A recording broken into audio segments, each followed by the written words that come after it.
Hello and welcome to another edition of Profiles and Issues, the cable talk show that offers in-depth interviews with prominent community leaders.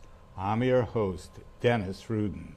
Join us each month on Cablevision, Channel 75, Verizon Fios, Channel 34, or on your computer or iPhone on YouTube.com and www.greenbergny.com.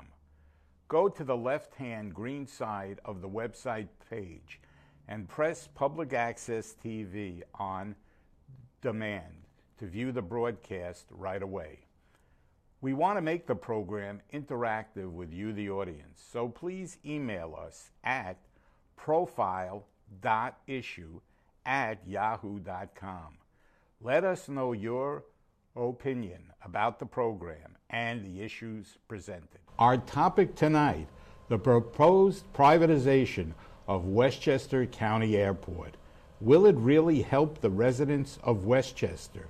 Can it improve airport service and efficiency? In an effort to overturn a projected $14.3 million shortfall in the county budget this year and still not raise property taxes, Westchester County Executive Rob Astorino's administration has adopted a policy of one-shot revenue deals by selling or leasing county assets, according to a Journal News article by Mark Ungiarello dated May 25th, 2017. As a result of this policy, one of the most controversial issues that has emerged over this past year for residents in the county has been an Astorino proposal to lease out the county-owned airport to a private operator. Mike Kaplowitz, chairman of the County Board of Legislators, has said that if the deal is agreed upon, it could bring in as much as $15 million in revenue for the 2017 budget. Is this privatization plan for the airport a good deal for the residents or just a political gimmick to help the county executive balance the budget and, in the process, lower the quality of life for residents in the county? Here today to discuss the proposed airport privatization plan with me is community leader and head of Citizens for a Responsible Airport, Jonathan Wang. Jonathan, welcome to our show. Thank you, Dennis. Jonathan, the county executive has said that the privatization of Westchester Airport would be a win-win situation for residents. He claims that besides bringing in additional revenues to keep down taxes, it would help increase the efficiency of the daily operations at the airport. For example, better utilization of space for more seating, more concession operations, an increase in staff to better service the customers, and you know the rest. What is your response to this? Well, I think it's important for people to understand that the airport is currently run by a private operator. There are I believe two or three county employees at the airport, and the rest is run by a company called Avports. And Executive Astorino has often said that this is why privatization would be no different. But the reality is that today, Avports, the private company, is responsible to the county. They're actually what's called a fiduciary of the county, which means that they have to do what's best for the county, even if it's not in their best interests. If the airport were privatized and control was handed over for 30 or 40 years to a for-profit corporation, they wouldn't have the same kind of legal restrictions on what they could do. And so for them, really their only responsibility is to their own profits, which I think would be a major shift in the incentives at the airport. It's important to understand that any of the projects that Executive Astorino has talked about are in fact things that the county could do today. There's about $25 million sitting in a checking account for use to improve the airport that the county simply hasn't taken any of those projects on. But there's nothing stopping them from doing it. And the idea that we're going to sell control of the airport for 2 generations to a private corporation to do this, I think is pretty silly. So if I understand the thrust of your answer, privatization is not going to necessarily increase the efficiency, the operation of the airport. I mean, I think it's hard to say it might, but what I'm saying is you could do that today without selling off control for 2 generations, right? And I think it's very important that people understand that the airport is not only an important county asset, but it is critical to the well-being of our communities. Can you clarify for the audience when you mean selling off control? Mm-hmm. Could you identify some of the controls that we have in place now that we would lose through privatization? Sure. Well, again, the current situation has the private operator very much accountable to the county. As I mentioned, there's what's called a fiduciary duty, which means they have to do what is best for the county, regardless of whether it's best for them. Additionally, the private operator today doesn't make any more money if the airport's more profitable. So there's a formula as how much they get paid per year. I think right now it's about $1 million a year. And whether the airport has 1 flight or 100,000 flights, they get paid the same amount. In reality, the airport does make money every year, even after that fee is deducted.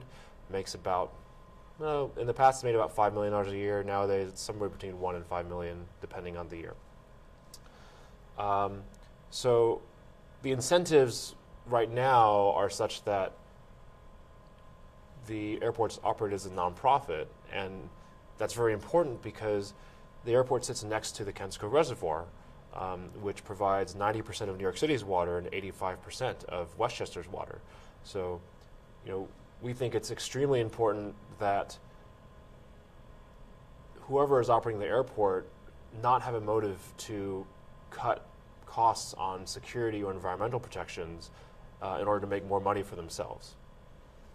How would the proposed privatization personally affect your life and your neighbors? Well, I think the most obvious and visible impact is going to be noise, right?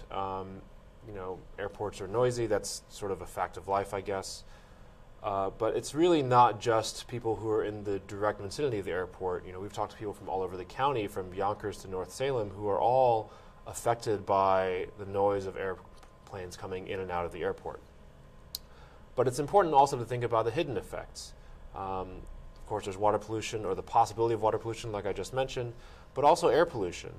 And there are several scientific studies that have shown that there are increased cardiovascular disease and incidence of certain types of cancer for people who live close to major airports. Critics of the proposal have said that under privatization, their communities and the counties would lose accountability and control. You mentioned that, but I wanted to go over another aspect with the control. Currently, if there's a problem and residents complain, who do they complain to? Well, there's a couple ways to complain. The airport has a noise office that takes in noise complaints, and that actually goes to Avport's private operator. But importantly, residents have a political solution, right? Because the airport is controlled ultimately by the County Board of Legislators. In fact, Avport's, their contract specifies that the county can fire them for any reason or no reason at all with 6 months' notice. That would be very different if there was a 30 or 40-year lease where the county would have to prove in court that the lease was breached somehow in order to kick out the privatizer. So in other words, if we go into privatization, are you saying that the County Board of Legislators no longer has any input at all with running the airport? Well, I don't know that they would have no input. It's hard to say. Because the negotiations have occurred in secret, we don't really know what's in the lease that might ultimately be signed. But certainly there would likely be less control. In particular, like I said, there's the point about the fiduciary duty. There's the point about the current operator serving at the pleasure of the county. And another important part is that most of the planes at the airport actually are private planes. So the part of the airport that's that airlines serve, that most people see, that's only about 10 to 15% of the flights. The other 85 to 90% are actually private flights, and there's all manner of businesses that cater to those flights. But each of those businesses, their lease at the airport is currently approved by the County Board of Legislators. And if the airport were privatized, control over those private businesses that cater to private flights would be transferred to the private owner. If I could just cut in for a moment. So if the public doesn't know what's going on in the negotiations, how are they supposed to make an intelligent choice as to whether to privatize the airport or not? Well, I mean, it's not really the public's choice at this point, because the Board of Legislators is going to have their process to deliberate, and ultimately the board will vote on it. But it's not like there's going to be a referendum.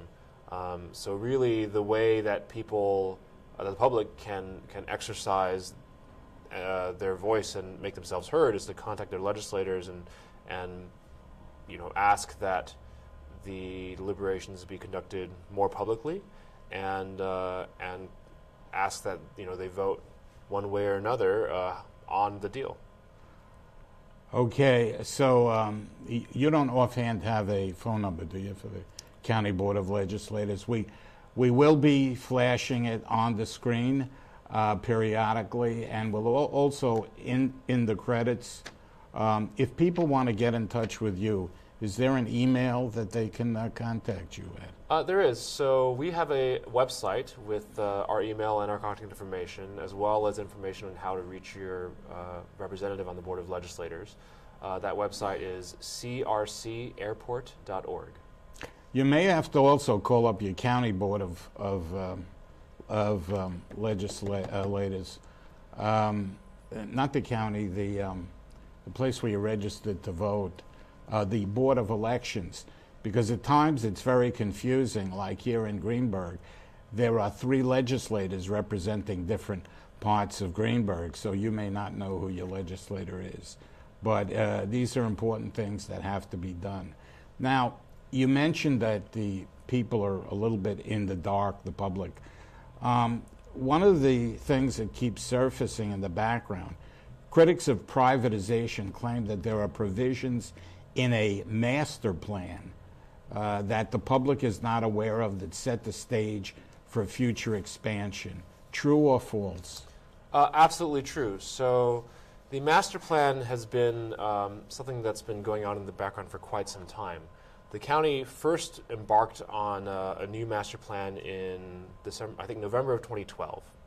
And it was supposed to be completed by the end of 2016, but it wasn't released to the public despite repeated calls for its release until, I think, May 17th of this year, after it was disclosed that the plan was shared with companies bidding for privatization. The master plan is very alarming because it changes a fundamental, or it has odd assumptions that ignore a law that has been fundamental to keeping the airport where it is today. Back in the 1980s, there was a compromise reached with airlines that put in place what are now called the terminal use restrictions, which essentially limits the number of flights and passengers that can use the airline terminal per half hour. And the master plan acknowledges the existence of this law, but then it assumes that it doesn't exist, and it goes on to make a prediction of future traffic, assuming that the law doesn't exist. So as a result of that, the plan predicts a 68% increase in airline flights from 2017 to 2032, and it calls for a $460 million capital program to facilitate the expansion of flights and the construction of new hangars and new facilities at the airport. So if I'm following you correctly, what you're saying is, although the county executive says that there's no expansion planned, he's down the road after his term expires, or maybe if he's in another governmental position, that's when the voters, or rather that's when the public will get increase in operating costs of the airport. Is that correct? Well, I don't know if I don't know the exact timing, but I take issue with the idea that there aren't expansion plans because, in fact, the executive's office has been working for 5 years on a plan that shows dramatic expansion. I have here's a graphic of the airport as it is today, and this is from the master plan that shows the proposed new layout of the airport. In particular, you can notice there's 3 new corporate hangars that are going to be built with public money at a cost of about $150 million. And there's also a 50% increase in overnight parking for airliners, which is a bit of a subtle point, but it's important to understand that the only reason any airline would park a plane overnight is so that they can take off early in the morning. Today, there are already 4 airline flights scheduled daily in violation of our curfew. And there's 2 that take off right at 6:30, right when the curfew ends.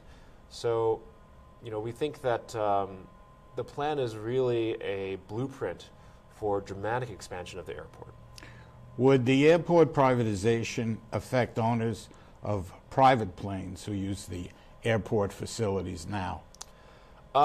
It certainly will. It'll affect different private planes differently. So there are kind of 2 broad classes of private planes.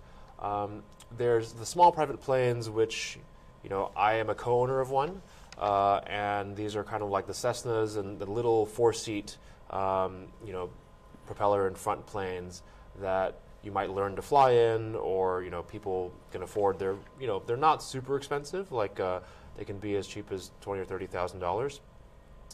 And the master plan predicts, calls for those planes to essentially go away. What they want are the big corporate jets that are more profitable. They want to build hangars for those corporate jets, and they want to bring more of them in. And certainly a privatizer would be incentivized to do that because they can make a lot more money off of those planes than off of the little flight training planes that people who are actually residents of the county own and use. I thought the purpose of the airport was to provide the opportunity for citizens who live here and have planes to use them, but also just for Westchester. What you're talking about, is this a possible JFK or LaGuardia Airport in the future? Is that what we're talking about? Possibly? Well, I think if the terminal use restrictions are lifted, that is certainly a possibility. If you look at the master plan or the proposals from Oak Tree, which was public in November, they're really trying to target Upper Westchester as well as the Sound communities in Connecticut. They're looking at the airport's kind of situation in the region, and if you live in New Haven or Bridgeport or Greenwich, it's a whole lot closer to come to Westchester than to go to Hartford, which is the major airport in Connecticut, or LaGuardia or JFK. Certainly, the airport itself, their terminal today doesn't have the capacity, but the runway certainly has the capacity. The runway is not that much shorter than LaGuardia's runway, and it's in fact longer than Chicago Midway's runway. And but wouldn't they also have to get a approval from the voters for more roads to the airport? Have some kind of create new infrastructure for traffic, and of course they would have to get the approval of the voters. Yes. Well, I don't know that they would have to send any of those to voters for approval on each item, right? They'd have to get approval generally because they're subject to being elected or not reelected. There would probably be environmental impact statements that need to be made if there was that level of expansion. But no, I think if there was a desire by the county board of legislators to embark on such a plan, I don't think there's a whole lot of recourse from voters other than to vote them out. Why should Westchester residents who do not live near the airport be concerned about this issue? Well, I think it's very important because, the water is probably the most important thing for people in the area. So this is a map of the drainage of stormwater from the airport into various bodies of water. And you can see up here in the top left corner, the northeast corner of the airport, that surface water still drains into the Kensico Reservoir, which is not filtered before it's disinfected and delivered to taps. So ultimately, whatever gets washed off of that section of the airport does end up in our drinking water. So I think it's extremely important that the airport's environmental controls continue to be well funded and continue to be impartially administered by an entity that doesn't have an incentive to make more money there. What steps are you taking now to motivate citizens to become active? But before we hit the generality, when you speak to your neighbors in the community, because you live in a community that's near the airport, are all of them aware of the situation, or are some of them still learning about it? I think a lot of people are still learning, both in the neighborhood and across the county. Even the legislators, some of them at least, don't really know how much the airport is a private airport versus a public kind of airline airport. And that really changes the balance, because the terminal use restrictions don't actually apply to private planes at all. And so the notion that we can use the laws to prevent there from being expansion, I think, is problematic, because really it has to be about incentives and what ends up being built there. Because there's very little preventing the airport from expanding even today on the private side, because there isn't a law there. And it's really about the oversight of the legislature on those private companies that service private flights, as well as the lack of incentive to promote the airport more broadly that allows to keep the airport where it is and to keep Westchester a green and lush and a nice place to live. In terms of how we're reaching out to people across the county, I think education is a very important part. I think it's very important that people make their voice heard by calling their legislator and voting in November. The entire county government is up for election this November, including every legislator and the county executive. And finally, our group is sponsoring or co-sponsoring a rally in White Plains on July 17th. What time? 5:30. And where? At the county building on Martine Avenue. Is that 148? 148 Martine, yes. Yeah, because you can't assume that people know all these things. Sure. Any other things that we may have missed that I didn't mention? That you didn't mention. Question. We did mention about the master plan, a 50% increase in overnight parking for airliners, yes, to facilitate more early morning departures. Right.